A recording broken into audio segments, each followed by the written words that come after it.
Buzz, welcome back to your ultimate K-pop update zone. If you're new here, this is where we break down all the latest Korean entertainment news with honest opinions, fun discussions, and of course, all the buzz you don't want to miss. And today is a celebration, armies, because guess what?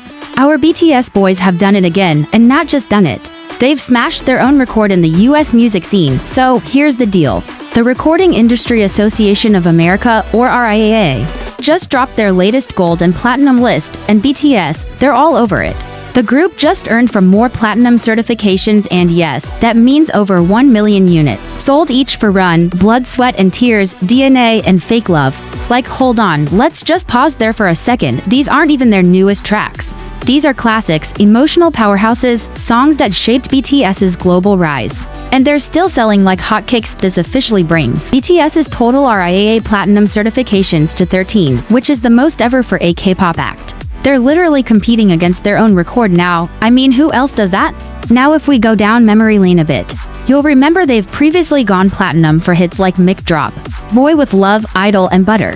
Oh, and let's not forget Love Yourself, Answer and Map of the Soul, 7 Inches albums. Those weren't singles, those were full albums that went platinum. So yeah, BTS isn't just a boy group with catchy songs, they're building a legacy. Brick by Platinum Brick and Remember Dynamite, that iconic English single that practically owned 2020, that song is 5x platinum now, that's 5 million units sold in the US alone. It was the first K-pop song to reach that milestone. That's history. That's dominance. That's BTS. Now here's something I want to talk about with you guys. This consistent recognition from the American music industry, especially the RIAA, says a lot.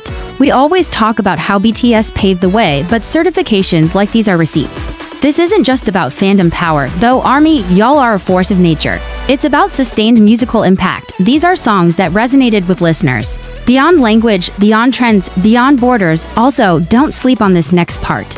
They also grabbed 5 new gold certifications for Save Me, Spring Day, On, Black Swan, and Permission to Dance. Again, these are not just commercial songs, they're deeply emotional, experimental, and meaningful to BTS's artistry. Spring Day, for example, is basically the national anthem of comfort at this point, and it's still gaining recognition. Years later, personally, I think this level of longevity is what separates BTS from other artists. A lot of pop acts score hits and disappear within a year or two, but BTS? Their entire discography is aging like fine wine.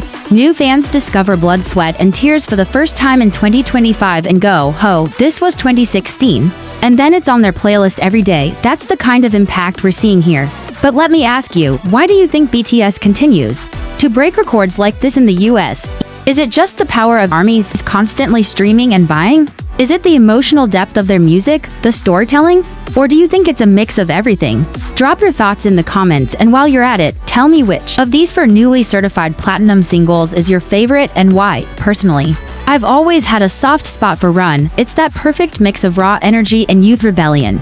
But Fake Love Boof, the drama in that track is unmatched, and don't even get me started on the choreography. What's also kind of beautiful is how these achievements are stacking up. I don't know about you, but I feel like that says something powerful about their place in the industry. You know what I'd love to see next? One of their more underrated tracks getting a surprise certification. Like imagine Pied Piper going gold out of nowhere, or C finally being recognized, even though it was hidden on a bonus track. ARMYs are wild enough to make that happen. Honestly, alright.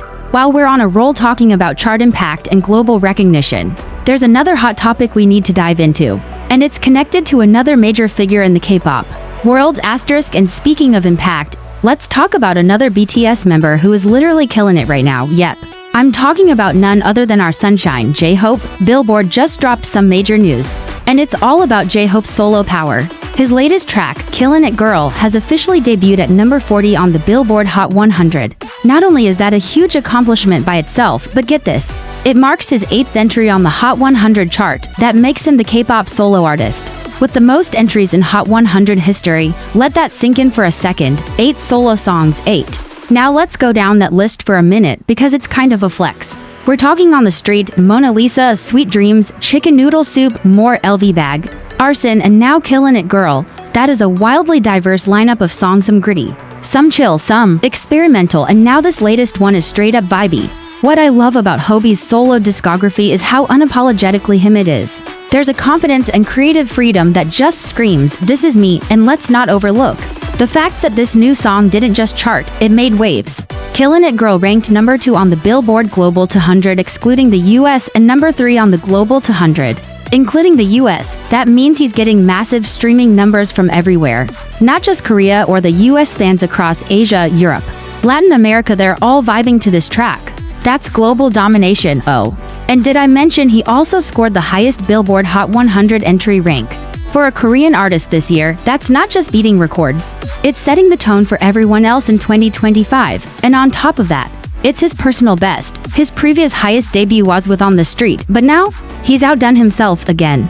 Now here's where it gets even more exciting. Killin It Girl also made waves across the pond in the UK official charts. It debuted at number 30 on the top 100, and even ranked 1 in both the single sales and single downloads charts. That's not something you see every day from a K-pop soloist, in fact. For a Korean act to break through like that in the UK market, especially with a non-English song, that's major. I mean, how many artists can say they're charting in both the US and UK simultaneously? That's just insane. It really says something about the strength of JHope's artistry and the loyalty and passion of his fan base. The man's not even here to promote the song, and it's exploding. Imagine the power once he's back and performing live again, which brings me to another point. He's also been announced as a headliner for Lollapalooza Berlin next month. He'll be performing at the Olympiastadion Berlin, which is this massive, historic venue. Like, that's not just a stage, that's an event.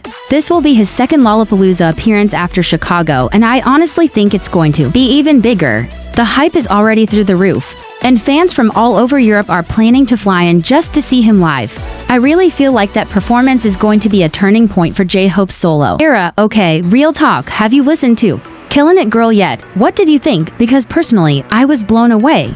The beat hits hard, the flow is tight, and the energy is classic JHope, smooth, sharp, and totally addictive. But more than that, there's a confidence in this track that feels like he knows exactly who he is as a solo artist now. He's not just the dancer from BTS anymore, he's JHope, chart topper, boundary pusher, and yes, record breaker. Let's be honest here, it's not easy for K-pop idols to transition into solo careers, especially when they're from such a massive group like BTS. Expectations are sky high. But JHope, he's not just meeting those expectations, he's blowing past them. So now I want to hear from you. Which of his solo songs is your favorite so far? Are you vibing with Killin It Girl, or are you more into the raw energy of arson or the old school fun of chicken noodle soup? Let's light up the comments section with love for JHope. This man deserves all the flowers and more, and if this is how powerful he is, I can only imagine what the next chapter holds when all 7 are back. If you enjoyed this breakdown, don't forget to like, subscribe, and hit that notification bell so you don't miss any future updates. We've got so much more to cover. And trust me, you'll want to be here for every second of it. This has been Anyong Buzz, your go-to for all the latest in K-pop and K-drama. Until next time, stay buzzing and stay passionate. Anyong.